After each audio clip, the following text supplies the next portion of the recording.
हरिधन जेठ की दोपहरी में ऊख में पानी देकर आया और बाहर बैठा रहा। घर में से धुआं उठता नजर आता था। छन छन की आवाज भी आ रही थी। उसके दोनों साले उसके बाद आए और घर में चले गए। दोनों सालों के लड़के भी आए और उसी तरह अंदर दाखिल हो गए, पर हरिधन अंदर न जा सका। इधर 1 महीने से उसके साथ यहाँ जो बर्ताव हो रहा था और विशेषकर कल उसे जैसी फटकार सुननी पड़ी थी, वह उसके पांव में बेड़ियां सी डाले हुए था। कल उसकी सास ही ने तो कहा था, मेरा जी तुमसे भर गया, मैं तुम्हारी जिंदगी भर का ठीका लिए बैठी हूँ क्या। और सबसे बढ़कर अपनी स्त्री की निष्ठुरता ने उसके हृदय के टुकड़े टुकड़े कर दिए थे। वह बैठी यह फटकार सुनती रही, पर एक बार तो उसके मुंह से न निकला, अम्मा तुम क्यों इनका अपमान कर रही हो। बैठी गदगद सुनती रही। शायद मेरी दुर्गति पर खुश हो रही थी। इस घर में वह कैसे जाए, क्या फिर वही गालियां खाने, वही फटकार सुनने के लिए। और आज इस घर में जीवन के 10 साल गुजर जाने पर यह हाल हो रहा है। मैं किसी से कम काम करता हूँ। दोनों साले मीठी नींद सो रहते हैं और मैं बैलों को सानी पानी देता हूँ, छांटी काटता हूँ। वहाँ सब लोग पल पल पर चिलम पीते हैं, मैं आंखें बंद किए अपने काम में लगा रहता हूँ। संध्या समय घर वाले गाने बजाने चले जाते हैं, मैं घड़ी रात तक गाय भैंसे दुहता रहता हूँ। उसका ये पुरस्कार मिल रहा है कि कोई खाने को भी नहीं पूछता, उल्टी गालियां मिलती हैं। उसकी स्त्री घर में से डोल लेकर निकली और बोली, जरा इसे कुएं से खींच लो, एक बूंद पानी नहीं है। हरिधन ने डोल लिया और कुएं से पानी भर लाया। उसे जोर की भूख लगी हुई थी, समझा अब खाने को बुलाने आवेगी, मगर स्त्री डोल लेकर अंदर गई तो वहीं की हो रही। हरिधन थका मांदा क्षुधा से व्याकुल पड़ा पड़ा सो गया। सहसा उसकी स्त्री गुमानी ने आकर उसे जगाया। हरिधन ने पड़े पड़े कहा, क्या है, क्या पड़ा भी न रहने देगी या और पानी चाहिए। गुमानी कटु स्वर में बोली, गुर्राते क्या हो, खाने को तो बुलाने आई हूँ। हरिधन ने देखा, उसके दोनों साले और बड़े साले के दोनों लड़के भोजन किए चले आ रहे थे। उसकी देह में आग लग गई। मेरी अब ये नौबत पहुंच गई कि इन लोगों के साथ बैठकर खा भी नहीं सकता।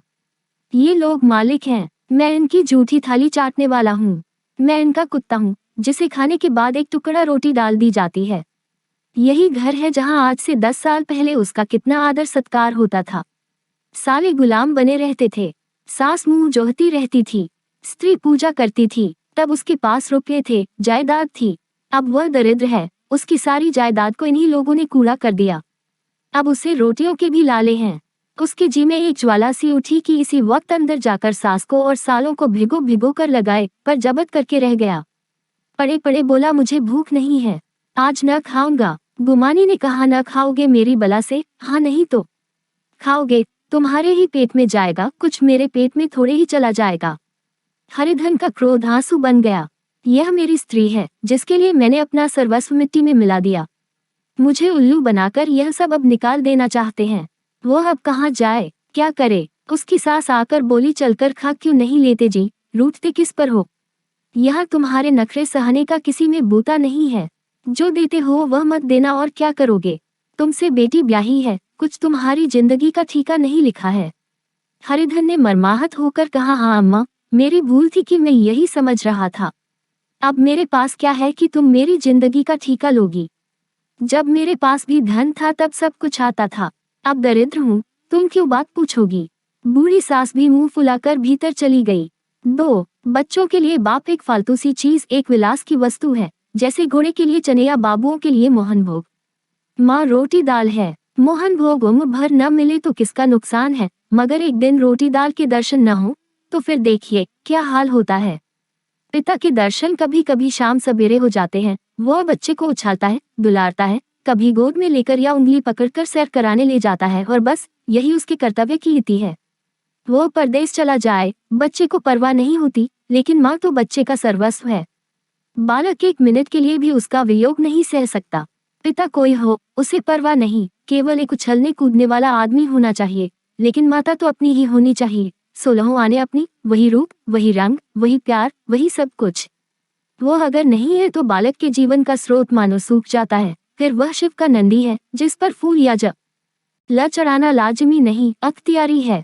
हरिधन की माता का आज 10 साल हुए देहांत हो गया था। उस वक्त उसका विवाह हो चुका था। वह 16 साल का कुमार था, पर माँ के मरते ही उसे मालूम हुआ, मैं कितना निस्सहाय हूँ, जैसे उस पर उसका कोई अधिकार ही न रहा हो।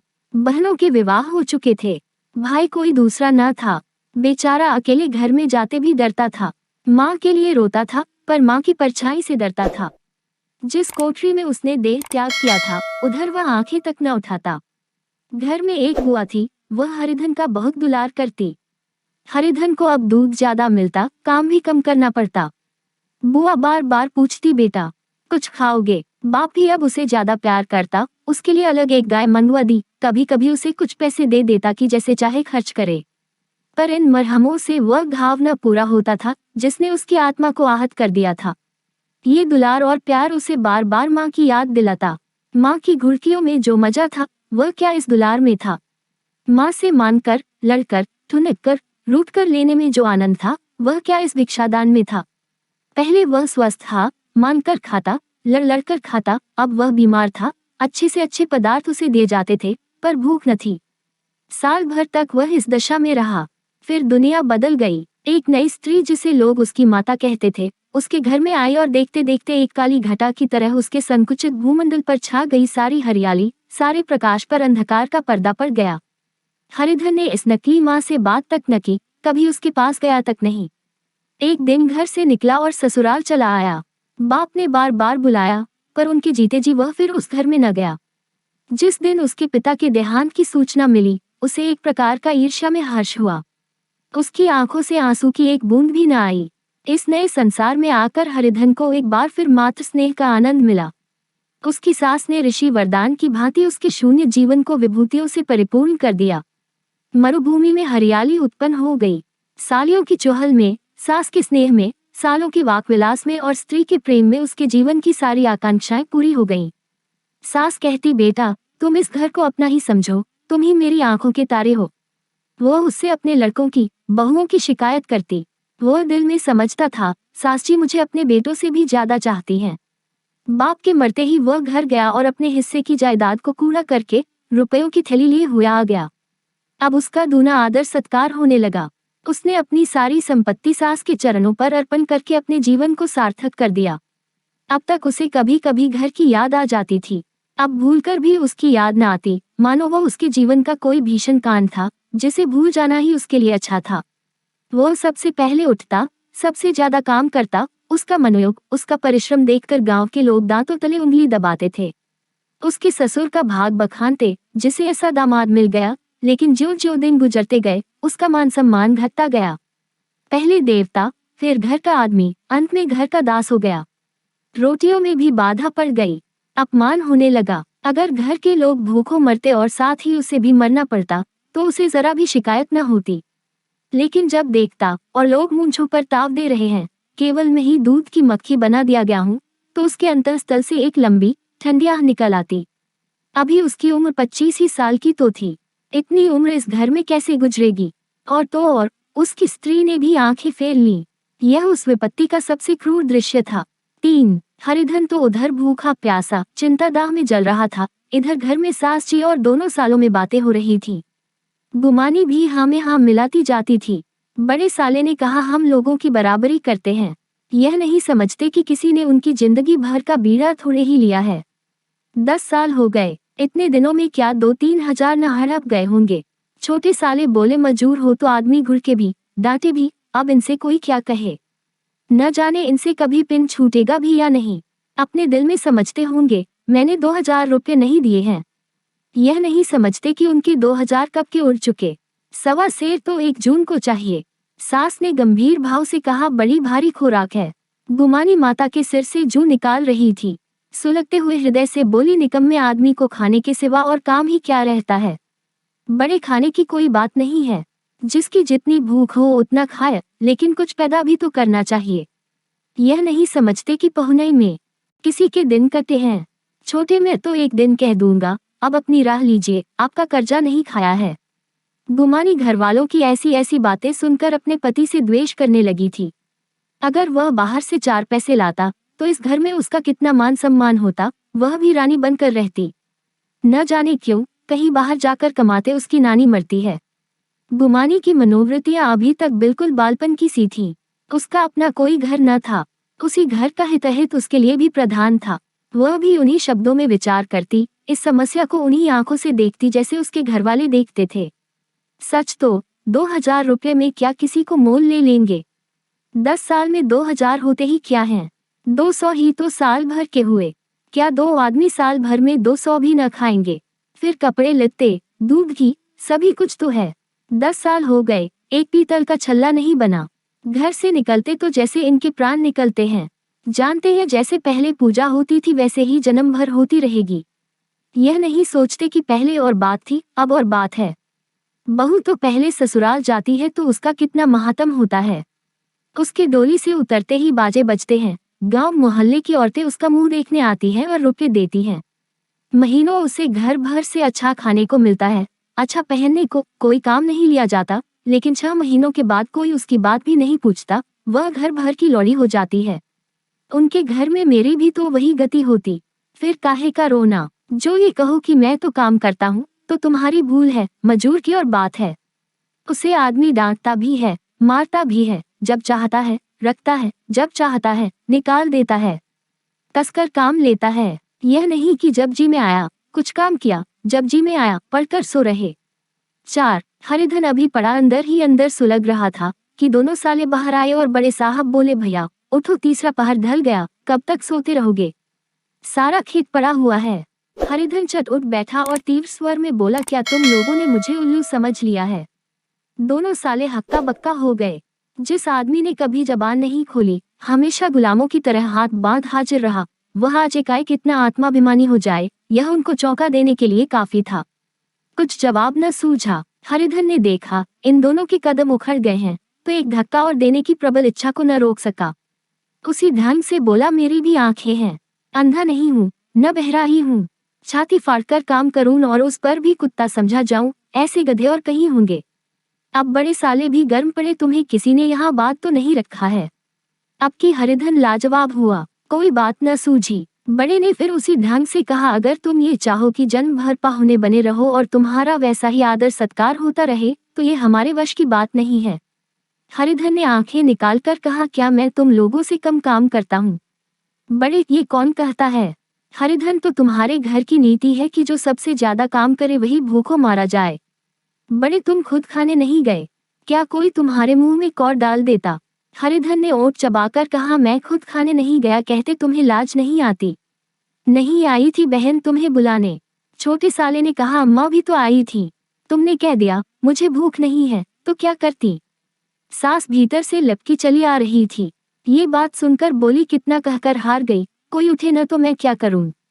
हरिधन ने विष, खून और आग से भरे हुए स्वर में कहा, मैं तुम्हारे लड़कों का झूठा खाने के लिए हूँ। मैं कुत्ता हूँ कि तुम लोग खाकर मेरे सामने रूखी रोटी का टुकड़ा फेंक दो? बुढ़िया ने ऐंठकर कहा, तो क्या तुम लड़कों की बराबरी करोगे? हरिधन परास्त हो गया। बुढ़िया ने एक ही वाक प्रहार में उसका काम तमाम कर दिया। उसकी तनी हुई भवें ढीली पड़ गईं, आंखों की आग बुझ गई, फड़कते हुए नथुने शांत हो गए। किसी आहत मनुष्य की भांति वह जमीन पर गिर पड़ा।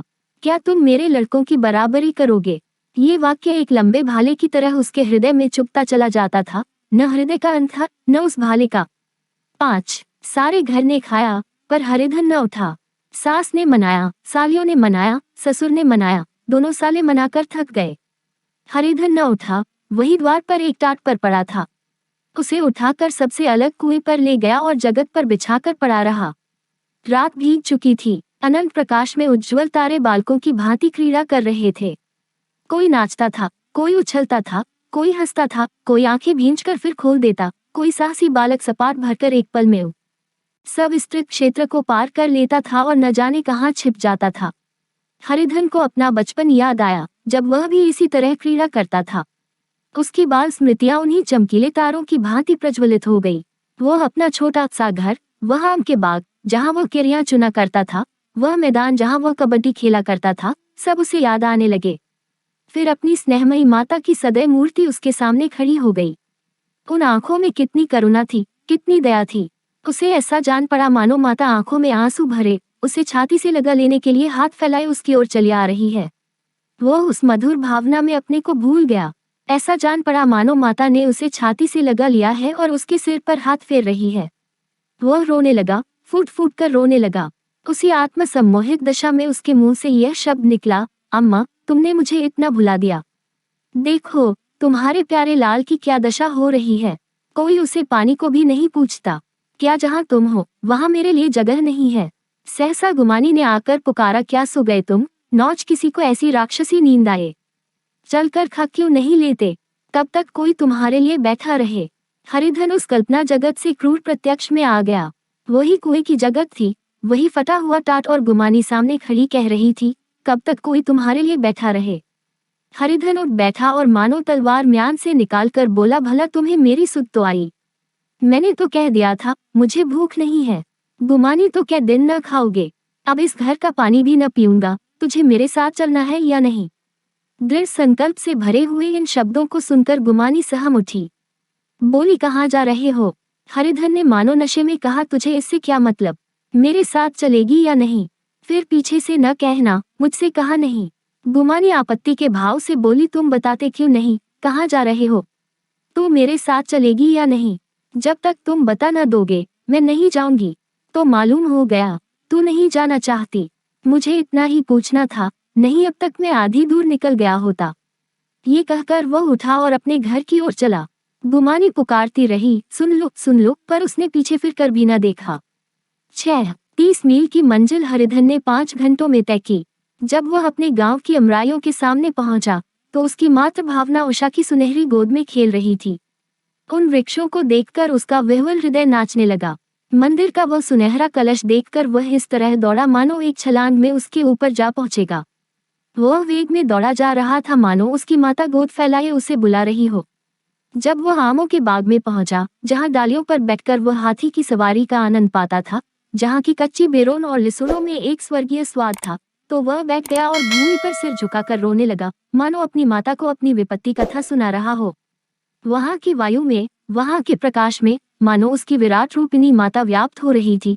वहां की अंगुल अंगुल भूमि माता के पद चिन्हों से पवित्र थी। माता के स्नेह में डूबे हुए शब्द अभी तक मानो आकाश में गूंज रहे थे। इस वायु और इस आकाश में न जाने कौन सी संजीवनी थी जिसने उसके शोकार्त हृदय को बालोत्साह से भर दिया। वह एक पेड़ पर चढ़ गया और अधर से आम तोड़ तोड़ कर खाने लगा।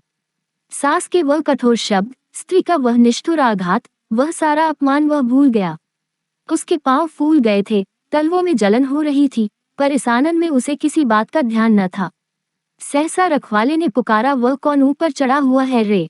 उतर अभी, नहीं तो ऐसा पत्थर खींचकर मारूंगा कि वहीं ठंडे हो जाओगे। उसने कई गालियां भी दी।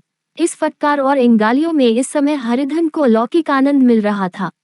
वह डालियों में छिप गया, कई आम काट काट कर नीचे गिराए और जोर से ठट्ठा मारकर हंसा। ऐसी उल्लास से भरी हुई हंसी उसने बहुत दिन से न हंसी थी। रखवाले को वह हंसी परिचित सी मालूम हुई, मगर हरिधन यहाँ कहाँ? वह तो ससुराल की रोटियां तोड़ रहा है। कैसा हंस उड़ा था, कितना चिबिल्ला! न जाने बेचारे का क्या हाल हुआ। पेड़ की डाल से तालाब में कूद पड़ता था। अब गांव में ऐसा कौन है? डांट कर बोला, वहां बैठे बैठे हंसोगे तो आकर सारी हंसी निकाल दूंगा, नहीं सीधे से उतर आओ।